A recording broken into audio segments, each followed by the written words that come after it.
My sister-in-law, living rent-free with us, locks my son in his room daily, leading to a shocking discovery about her secret life. Hey guys, so I did something, and I need to know if I messed up or not because this has had a very bad impact on my sister-in-law's life, and I'm being held responsible for it. So my sister-in-law, Jennifer, 22, female, has been living with me for the past 3 weeks, and it's been fine. We haven't faced any issues as such. She's a nice girl, I've always liked her, and we got along well in the past. I'm 30 and so is my husband. We met in college, and we got married 7 years ago after dating through college, and we got married soon after. We also have a 4-year-old son, Terry. My husband has been living away from home for most of the week because of his work, and he only comes back on the weekends. I also have to work through the week, so it's been lucky that Jennifer has moved in with us because we don't have to spend any money on a sitter. Terry doesn't start kindergarten until next year, and so far we've been able to avoid sending him to daycare and babysitters because my parents were always ready to take care of him, and my in-laws were too. But we wanted to cut them some slack since they are also getting old, so we thought having Jennifer with us would be a good idea for everyone. Jennifer could have lived with her parents, but my husband thought it would be a good idea for her to live with us because she would get her own personal space with us, since my in-laws were kind of overbearing. She works from home so she can keep an eye on our son, and it has been a good arrangement for us so far. She's been living with us because she's just starting out at her job, and her salary is kind of on the lower side because she's working in a brand new company and they're starting out as well, so she can't exactly afford rent right now. Which is why my husband told her that she could move in with us, because it was fine with me as well, and the fact that she was ready to take care of Terry when she was at home was just an added bonus. We have known each other for a really long time, and I trusted her, so I didn't think there was anything off about this suggestion. She's nice, quiet, and mostly keeps to herself. On the weekends, we would all spend the day together because I had weekends off, and my husband would come back home during that time. But recently, I started noticing that Terry had been acting very weirdly around Jennifer. Before this, he had never had a problem with her, but since last week, or around that time, I noticed that whenever I was at home, Terry would stick to me and refuse to be left alone in the room with Jennifer.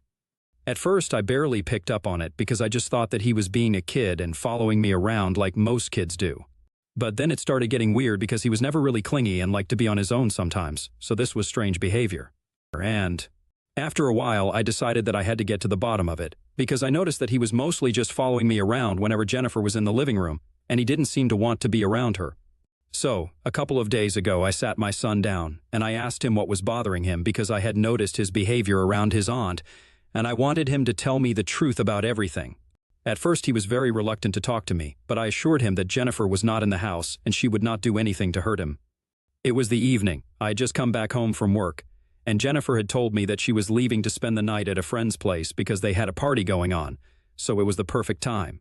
Once I had made sure that Terry knew for a fact that Jennifer was not at home, he started talking and told me that he didn't like being with her anymore. My first instinct as a mother was to obviously ask him if she had done anything to him, and thankfully he said that she hadn't exactly hurt him directly, but he said that he didn't like being locked up in the house all day. I didn't know what that was supposed to mean, so I asked him to elaborate, and he told me that apparently, as soon as I left the house, Jennifer would make sure that she sent him into the nursery and told him to stay there for a couple of hours. He said that he liked exploring the house and the backyard. He didn't like being holed up in one room, but apparently his aunt had told him that if he tried to escape from the room or if he kicked up a fuss about it, then I would come back home from work and scold him. So he had to stay quiet in that room while he got bored out of his head. I thought it was very strange that she was blocking him in his room, because while it wasn't dangerous per se, it was quite weird, and I didn't like the sound of it. Terry told me that he hadn't told me about this so far because he thought that I would be mad at him, but now that I was asking him, he also wanted to let me know that he just really didn't like Jennifer because she would lock him up every day. He said that he wanted to go out in the mornings and that he didn't like being stuck in the room, so I had to do something about it and talk to Jennifer. And he made me promise that I would not scold him for this, and neither would Jennifer. So I understood that she had done a number on him, and he was very scared to come up to me and tell me the truth. This was all very concerning, and I probably should have confronted her about it, but instead, I decided to find out what she was doing exactly, because if it was something shady, I wanted to have proof of her doing it. And if I confronted her, I probably wouldn't get that. Just to be clear, I didn't have anything against her personally, but if she was doing something shady, then I just wanted to have proof of her so people would believe me. My husband's family is really close, and I didn't want to make any accusations baselessly. So that was my thought process, which is why I called a friend of mine that evening and had him install nanny cams in the living room and the kitchen. They were hidden quite well, and so there was no way people would have known that it was even there if I didn't point it out to them. Terry was also not aware of the cameras because I was afraid that he might let it slip somehow, so I had to have him distracted while the cameras were installed. But once that was done, I only had to wait until the next day that she would be at home so I could get to know what exactly she would get up to while I was not at home. She spent that night at her friend's place and then came back the next morning just as I was about to leave for work. We had a nice, normal interaction before I left, and that was it. But I wasn't actually going to work. I was just going to be next door with my neighbor and watching her on the nanny cams. I had already asked my neighbor about it because I wanted to know if she had seen any suspicious activity in and around my house or if Jennifer had been having any visitors over, and she had said no. She had very graciously allowed me to check out what was going on from her house, so I would be close enough to intervene if things went south. I could see the door of the nursery from the placement of my camera, and sure enough, just like Terry had told me, merely minutes after I had left, Jennifer forced him into the room. Even though he kept arguing and didn't seem inclined to go into the room at all, the mics were not close enough to pick up what she was saying, but I could hear the faint sound of arguing in their room after a while, and she shut the door and locked him in. I was very surprised that she did that because Terry was a very quiet child and didn't exactly disturb anybody. So if this was about her work, she had nothing to worry about because she could very well work while keeping an eye on him, because he just likes to walk around the house or in the garden. Part of me wanted to rush over to my own house and let my son out, but I wanted to get to know more, so I just let things unfold on their own for a while. I noticed that she was not doing anything, just sitting on the couch scrolling. That seemed innocent enough, so I couldn't understand why she would lock my son in his room to do that. So I waited for about an hour, and then I noticed that she went to the kitchen, so I switched to the kitchen cameras, and bingo, there it was. She opened the kitchen door to let a guy in, but he was in a hoodie, so I couldn't understand who it was. It wasn't until they were back in the living room and the guy had taken his hoodie off that I realized who it was. It was my ex-boyfriend, Marcus, whom Jennifer knew about only because he was a crazy stalker, and I had been complaining about him a couple of years ago. For some context, Marcus and I had dated for a few months. Before I met my husband, he and I were not even serious. We had just gone out on a couple of dates and hooked up once. It was in the first few months of college, and soon enough I realized that we were not meant to be together because he was just very different and too intense for me. So I decided to dump him, and 2 weeks later, I started going out with my husband. I honestly didn't think that he would take it too hard because we hadn't even been serious. But apparently, he had really liked me, and had even told all his friends about me, so everybody started calling me names for going out with somebody else weeks after my breakup with him. I didn't care about it though because I was with the guy that I really liked, and I couldn't give a crap about what other people thought of me. Besides, my husband was the same as me, and he also didn't care about what Marcus or his friends said. I had made it very clear to him that he and I were not serious, and I had made it very clear to Marcus as well while we were together. So I don't understand why he thought that we would end up together when I had told him that I was not that interested. It was just meant to be a short fling, nothing else, but he went crazy about me. I had to get a restraining order against him a couple of years ago because I was pregnant at the time, and he had started following me around. So that was concerning, and I didn't want anything bad to happen to me or my child. The only reason we even managed to get the restraining order against him was because he had exhibited unstable and psychotic behavior before that as well. After our breakup and once we had graduated from college, he kept trying to get back in touch with me and would text me every weekend, but I never responded to him. I blocked his accounts several times, but he would just keep on making new ones. So after a while, I just gave up because it was pointless, and it wasn't as if I actually cared or it was hurting me anyway. So I just started ignoring it instead of blocking it. For the record, my husband had known about it all along, and he didn't have a problem with the way that I was dealing with the situation. If things were to go too far, he had told me to come to him, and we would go to the cops together, but it never got that far, thankfully.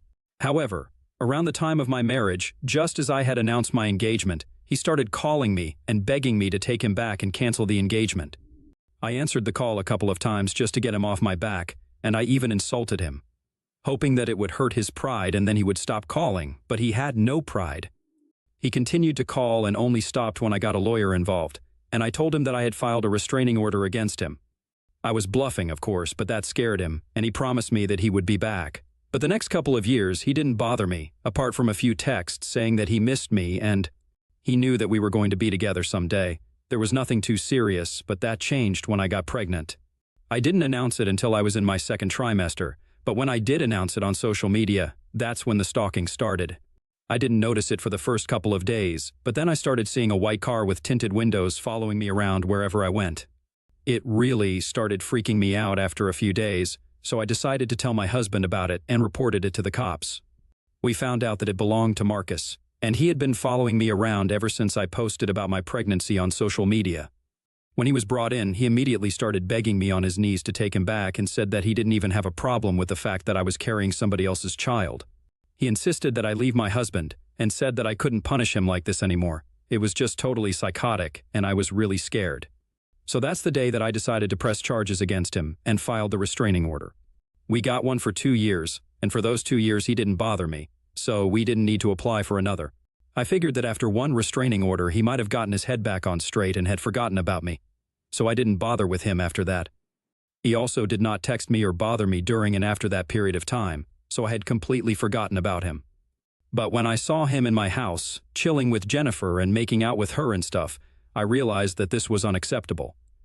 I wasn't jealous, like Jennifer is implying, but I was just angry that it's typical of everything that this guy had put me through, and she was still with him and had even invited him into my house. The audacity to do that and to expect that she would get away with it while she had locked my son inside his room was crazy. But when I saw that, I saved the recording and immediately rushed over to my house. I also entered through the kitchen door because I didn't want to alert them by entering through the living room door since it would be locked. And I would have to use my keys, and they could probably use that time to help Marcus escape through the back door.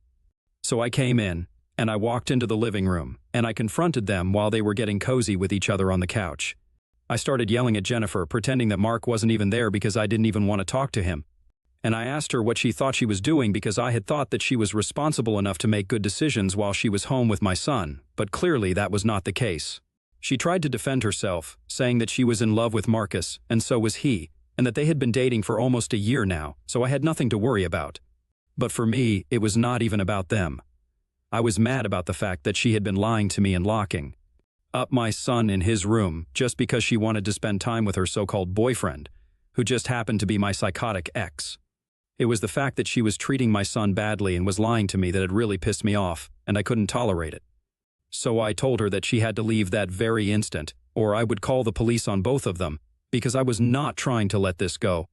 I let Terry out of the room, and in the meantime Marcus left through the back door after promising me that he was not there to create any trouble for me, but he was just here because he was in love with Jennifer. Jennifer continued to try and talk me out of kicking her out of the house because right now she had nowhere else to go, but that was not my problem. She should have thought about it before sneaking my ex-stalker into my house. I told her that there was no way I was going to let her live with us anymore because she had betrayed my trust in the worst way possible. And it was irreversible what she had done.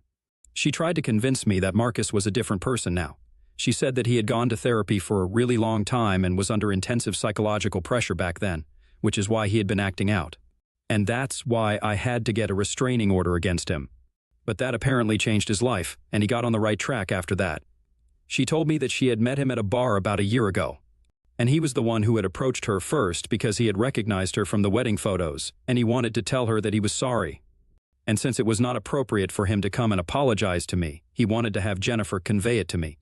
Apparently back then she felt pity for him, so she decided to talk to him, and he asked her out on a date at the end of the night.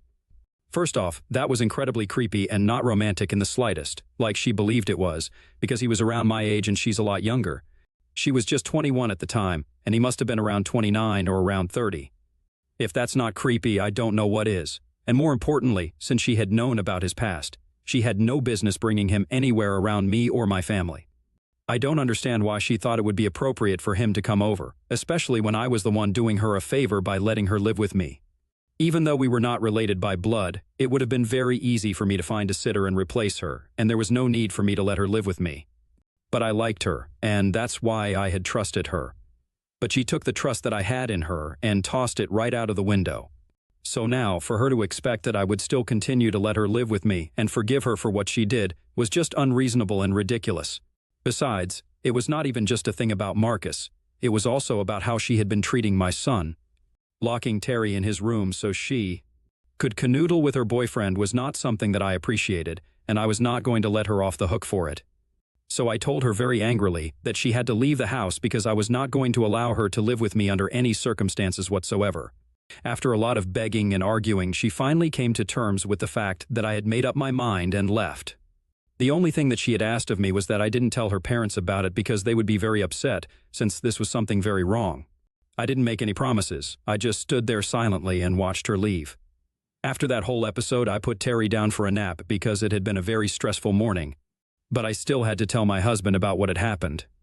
And now, here is probably where I might have been the a-hole. There was no need for me to do it, but I was just so angry that I wanted to get back at her for what she did. I was very frustrated that I trusted this person, and instead of valuing my trust and doing right by me, she decided to hook up under my roof with the one person that I hated the most. And I was just so angry about it that, instead of sending the footage to my husband, I decided to send it to the family group. And I know that the consequences of doing that would not be good for her because, as I had mentioned before, my husband's family is very close with each other, and they take their relationships quite seriously. Last year itself, my in-laws had cut off one of my husband's aunts because she had been talking crap about my husband, and they were not going to tolerate it. So when I say that they take their relationships very seriously, I mean it. And I knew that when they found out about what Jennifer had been getting up to behind our backs, they would be pissed. But despite knowing that, I went ahead with it. And what happened was something that I had expected. Her parents cut ties with her that day and stopped speaking to her altogether. My husband was also really shocked that this happened and that Jennifer would do something like this. He had almost wanted to press charges against her, but I was the one who asked him to drop it because she was going through enough as it was. After I had sent that video to the group, my in-laws called me to apologize on their daughter's behalf and inform me that they would not be speaking to her ever again. They were very upset, which I knew would happen, and my husband had a similar reaction. They have all cut her off, to sum it up. And right now, she has pretty much nobody to go live with. I know this because she texted me a few hours ago and told me that I had basically ruined her life by sending that video to the family group. She doesn't really have a lot of friends, and the ones she does have, she can't live with them because they also live with roommates. Some of them live with their parents, and she would find it very weird to live with those friends. She can't live with Marcus either because he lives with his parents as well, and they don't know about her yet, and he can't tell them, because if they found out that she was related to me, they would lose their heads, and he would lose a home as well.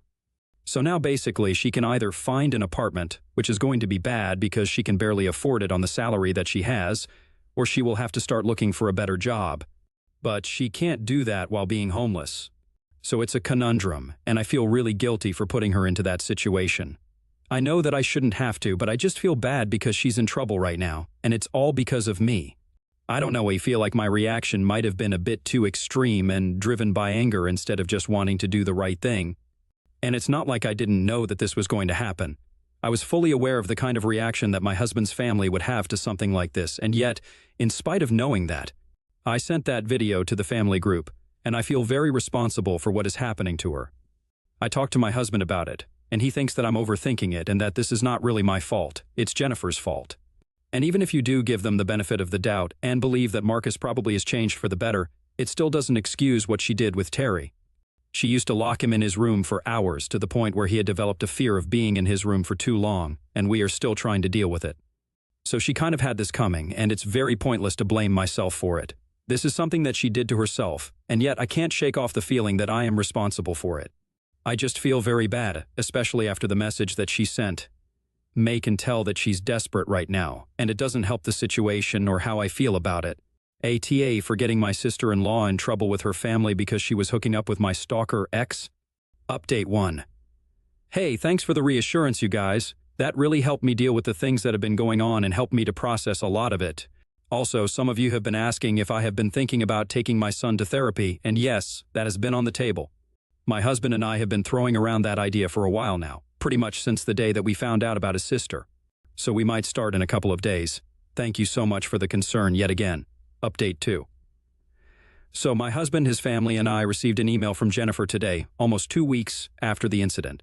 It was not an apology in the slightest, much to my disappointment. I don't care, though. She doesn't need to apologize to me because I know I'm not going to forgive her anyway. But the email was to let us know that she and Marcus were still going strong, and that, in spite of our best efforts, they had not broken up yet. She claimed that apparently everything that had happened with me had to happen so that Marcus could eventually meet her, and she could understand that I was jealous of her. But I just had to get over it and accept the fact that he had moved on. I don't even understand where that came from because not once had I ever mentioned that I wanted the attention that Marcus had been giving me. I hated that attention, and I wanted him to be as far away from me as he could be. So no, I was not jealous in the slightest. And she was sorely mistaken if she thought that I had gone public about her affair with Marcus because I was jealous. My husband also thought it was a ridiculous narcissistic email and decided that the next time she sent us anything, we were just not going to open it at all. It was not even worth reading.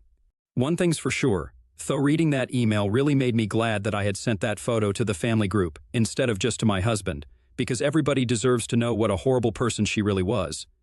Update 3. Hi everyone, it's been a year since we cut ties with Jennifer, and from what we hear, she and Marcus got married a couple of months ago and have moved to Canada. She's also pregnant right now, and she announced the news about a week ago, and it appears to us that she and Marcus are doing well. Honestly, good for her.